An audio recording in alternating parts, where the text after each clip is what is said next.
हर हर महादेव। प्रिय दर्शकों, बात जुलाई का महीना धनु राशि वालों के लिए कैसा रहने वाला है, इसी विषय पर इस वीडियो में चर्चा करेंगे। कुछ पॉजिटिव हैं, कुछ नेगेटिव हैं। पहले पॉजिटिव बात सुन ली जाए, फिर नेगेटिव बात करते हैं। पॉजिटिव ये है कि आपके राशि के स्वामी जो गुरुदेव हैं, वो 9 जुलाई 2025 को उदित हो जाएंगे। जैसे ही गुरुदेव उदित होंगे तो कहते हैं ना, प्रथम सुख निरोगी काया। पहला सुख क्या होता है? निरोगी शरीर। आप अगर रोगी हैं तो निरोगी हो जाएंगे। स्वास्थ्य के दृष्टिकोण से आपके लिए अच्छा है। गुरुदेव यहाँ से सीधे लग्न को ही देखेंगे, अर्थात राशि को ही देखेंगे, अर्थात अपने घर को देखेंगे, तो स्वाभाविक रूप से स्वस्थ हैं तो स्वस्थ ही रहेंगे, अगर अस्वस्थ हैं तो स्वस्थ हो जाएंगे।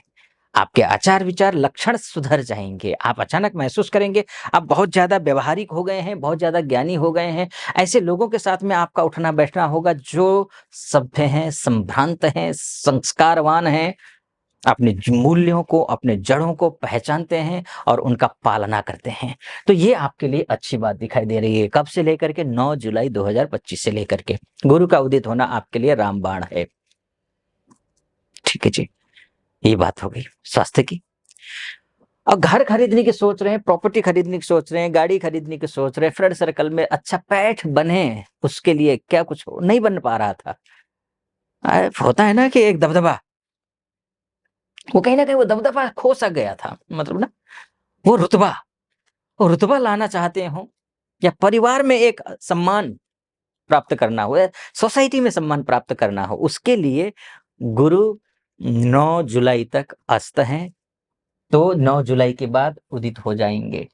घर खरीदना हो, प्रॉपर्टी खरीदना हो, गाड़ी खरीदनी हो, इष्ट मित्र नाते रिश्तेदार फ्रेंड सर्कल माता जी, सब कुछ ठीक है। पारिवारिक सुख के लिए इससे बेहतर ग्रह दूसरा नहीं है। शानदार। दूसरा पॉइंट भी क्लियर है। ठीक है जी। गुरु की बात लगभग, अब गुरु यहां बैठ करके उदित होने के बाद कहां कहां पर इनके प्रकाश जाएगा जिससे वो प्रभावित होगा, ये जान लेते हैं। सबसे पहले आपके सोर्स ऑफ इनकम को प्रभावित करेंगे, यानी कि जिस किसी भी क्षेत्र में है, नौकरी करते हो या नौकरी नहीं लग रही हो या प्रमोशन हो, इसमें शुभता मिलेगी, यानी कि नौकरी लगेगी, प्रमोशन होगा। अगर ऑफिस में बहुत टेंशन वाला माहौल है, वो टेंशन वाला माहौल कम हो जाएगा। लोग आपको पहचानने लगेंगे, आपको समझने लगेंगे, लोगों की नजरिया आपके प्रति बदल जाएगी। ये है सोर्स ऑफ इनकम। और बिजनेस करते हो तो मैं बोलूंगा, ये जो क्लाइंट हैं, क्लाइंट आएंगे, उनसे डील अच्छी हो जाएगी। यानी कि जो सोर्स ऑफ, जो कुछ भी है आपका सोर्स ऑफ इनकम, पैसा आने का रास्ता, वो रास्ता खुल जाएगा, उसके ब्लॉकेज हट जाएंगे। तो ये समझ लीजिए। ठीक है, ये बात हो गई। बड़े भाइयों से, बहनों से रिश्ते बनेंगे अच्छे, खराब रिश्ते अच्छे बनेंगे। ओके, ठीक है जी। अब आते हैं, यहां पर भी दृष्टि है। राहु कुछ उपद्रव मचाना चाहेगा तो उपद्रव मचा नहीं पाएगा, क्योंकि अभी तक गुरु क्या था कि वो अस्त था, तो अस्त ग्रह क्या ही कर लेगा। अगर किसी को आप जो है कंट्रोल करना भी चाहते हो, आप खुद में सामर्थ्य नहीं है, तो आप कंट्रोल कैसे कर लेंगे? अब आप कंट्रोल करते हुए दिखाई दे रहे हैं। राहु कुछ भी उपद्रव, वैसे तो एकादश, तो माफ कीजिए, तृतीयस्थ राहु खराब होता नहीं है। मिथुन लग्न, माफ कीजिए, धनु लग्न वालों के लिए राहु का गोचर शुभ है। लेकिन गुरु की दृष्टि होने से जो है ना, उसके जो संभावित संभावित जो खराबियां हैं, कमियां हैं, दुष्टता है, धृष्टता कहिए, ये राहु की, वो डाउन कर देगा गुरु। तो क्या होगा? क्या होगा कि छोटे भाइयों के साथ में भी रिश्ते अच्छे हो जाएंगे, बहनों के साथ भी रिश्ते अच्छे हो जाएंगे। आपकी मार्केटिंग इत्यादि का काम है वो अच्छा हो जाएगा, आपका पॉकेट बढ़िया मजबूत हो जाएगा। इससे अच्छा है। तो गुरु के माध्यम से तो बात हो गई कि गुरु यही करने वाले हैं, और ये महत्वपूर्ण था, केंद्र में थे, तो स्वाभाविक है, बात तो होनी थी इसको लेकर के। लेकिन अन्य बात, अन्य ग्रहों पर जाऊं उससे पहले एक निवेदन आपके समक्ष रखना चाहूंगा, वो ये कि आप यहां तक पहुंचे हैं और मेरा विश्लेषण आपको सटीक लग रहा हो तो चैनल को सब्सक्राइब कर दीजिएगा, वीडियो को लाइक, और कमेंट बॉक्स में जाकर के महादेव का भक्त हूं, गर्व से कहता हूं महादेव का भक्त हूं, कृपा आप पर भी बनी रहे, ऐसे मेरी कामना। हर हर महादेव 5 बार, 11 बार, 21 बार, जो भी श्रद्धा बने आप लिख दीजिएगा। चलिए वापस फिर से लौट करके विषय पर आता हूं। एक तो ये था अब आता हूं मंगल को लेकर के, एक और अच्छा पॉइंट बताता हूं। इसमें भी गुरु में कोई संदेह नहीं है, अच्छा ही करेगा गुरु में, कोई इफ बट कुछ नहीं, अच्छा करेगा। ठीक है जी। बस और आप विष्णु सहस्त्र नाम का अगर आपने पाठ करना शुरू कर दिया तो फिर तो 100% मिलेगा। या फिर ओम नमो भगवते वासुदेवाय, इस मंत्र का जाप करना शुरू कर दीजिए, निस्संदेह अच्छा मिलेगा। लेकिन मंगल की बात करेंगे तो मंगल राजयोग बना रहा है, लक्ष्मी नामक राजयोग बना रहा है, बहुत अच्छा होता है ये राजयोग। त्रिकोणेश होकर के त्रिकोणस्थ होना, पंचमेश होकर के भाग्यस्थ होना, आपके निजी जीवन में अच्छा करता है। आपका आपकी संतान जो है कहीं संघर्ष से कोई कर रही हो तो वो संतान के लिए बहुत अच्छा है, संतान बहुत अच्छा करेगा। आपकी कुंडली के माध्यम से आपकी संतान, आपके बच्चे कहीं इंटरव्यू दे रहे हैं, थक गए हैं, परेशान हो गए हैं, उनके लिए आपकी कुंडली सहयोग करेगी। विवाह नहीं हो रहा है, आपकी कुंडली सहयोग करेगी।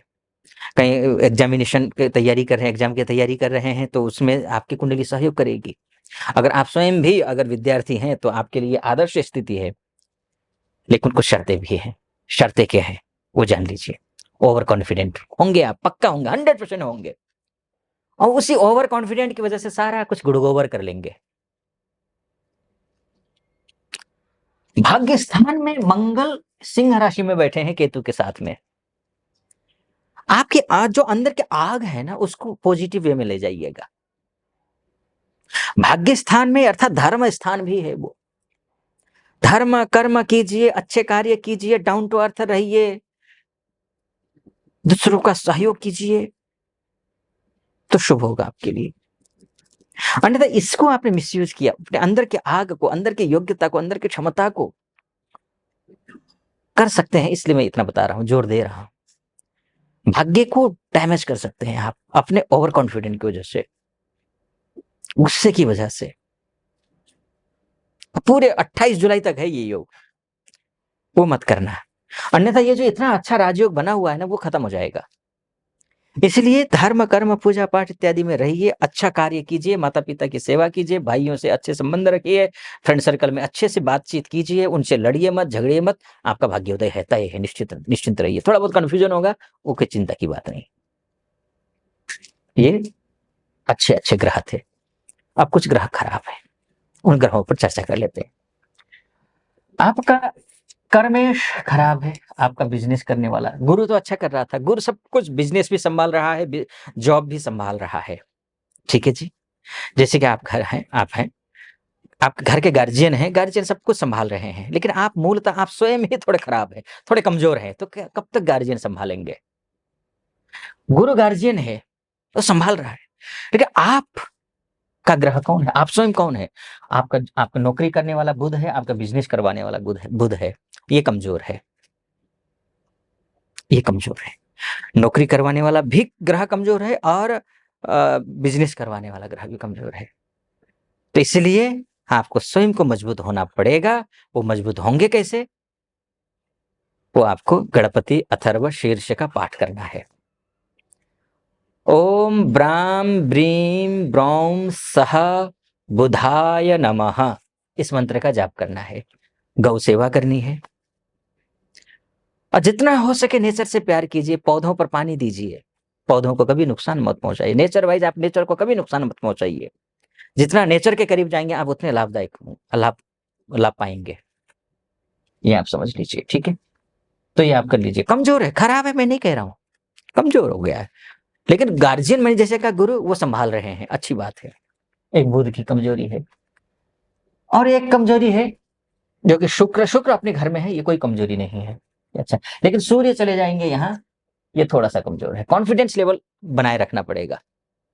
सुबह जल्दी उठना, सूर्य को अर्घ्य देना, ये जारी रखिए, शुभ होगा। ध्यान रखिएगा, ये मोटा मोटे तौर पर मैंने आपको बताने की कोशिश की है कि ये ग्रह यहाँ जाएंगे तो जुलाई का महीना कैसा रहने वाला है। तो स्वाभाविक रूप से अच्छा है, निस्संदेह अच्छा है। कुछ कमियां हैं मैंने आपको बताई, बाकी आपकी कुंडली, आपका डीएनए है। अगर आप अपनी कुंडली के बारे में चर्चा करना चाहते हैं, आप महिला हो या पुरुष हो, देश से देख रहे हो या विदेश से देख रहे हो, तो नीचे नंबर है, उस नंबर पे कॉल कीजिए, व्हाट्सएप कीजिए, मेरी टीम से बात कीजिए, अपॉइंटमेंट ले लीजिए, मैं स्वयं आपकी कुंडली का विश्लेषण करूंगा। सटीक लगा हो सब्सक्राइब, लाइक और कमेंट जरूर कर दीजिएगा। फिलहाल अनुमति दीजिए। हर हर महादेव, ओम नमः शिवाय।